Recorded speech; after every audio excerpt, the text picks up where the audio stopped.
This is one of my most used tools in the garden, and since it has broken on me, I thought I would take it apart and show you how to build your own.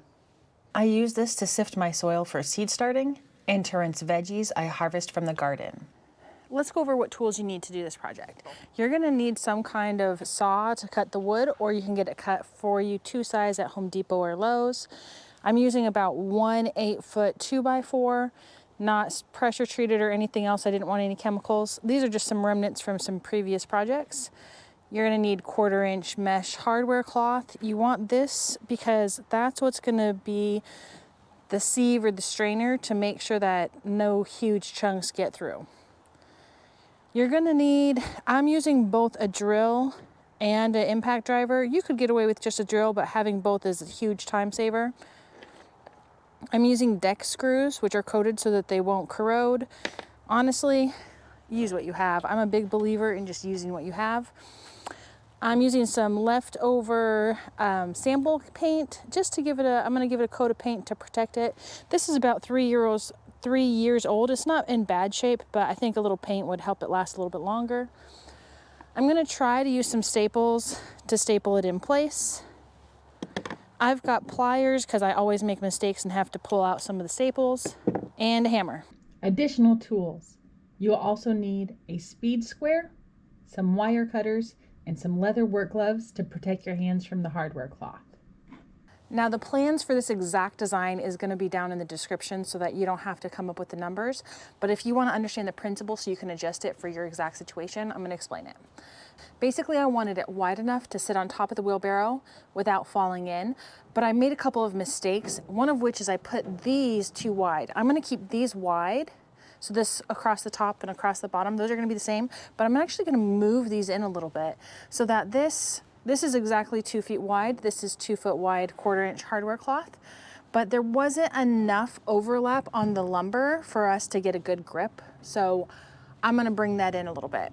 Next, I'm going to actually shorten these a little bit so that I can reuse this existing piece and have better overlap overall. And I'm going to add more nails or staples. I'm going to add more nails or staples to increase the hold all the way around.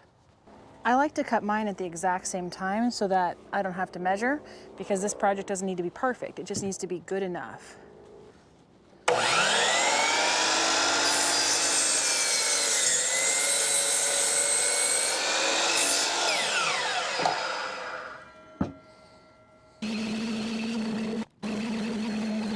And I'm painting it to just give it a little bit longer of a life.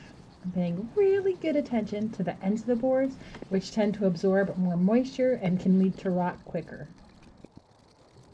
We're ready to assemble. Everything's been painted at least twice. I've got this laid out, but it's going to need a little bit of adjustment. What I'm really trying to do is I'm trying to get as much overlap with the mesh, with the frame as possible without it sticking out. So this side's going to need to go that way, but I don't have a bigger table. So I think, yeah, there's no room to do it on this table without falling off. But I think that's good enough. So what we're going to do is pre-drill and screw. Is I'm going to mark kind of the center. This is where I want it. Now I got to slide this over so there's room for the square. I'm using the speed square to line up the holes.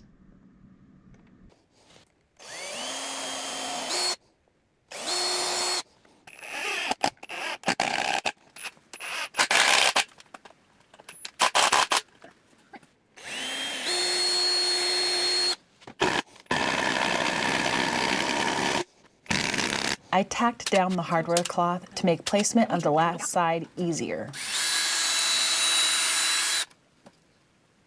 Use approximately 1 million staples to hold down every single bit of the edge. I'm placing them about 1 to 2 inches apart. I'm using the needle nose pliers to pull the hardware cloth nice and taut. More staples means more even weight distribution. And then I'm just tapping them down with a hammer since my stapler is not that powerful. Some of the hardware cloth hangs over and would scratch me or my equipment, so I'm folding it up and tamping it down with a hammer. Our favorite. We're going to pre-drill and put a screw in. And that's it. I'm just doing 3 screws along the whole thing.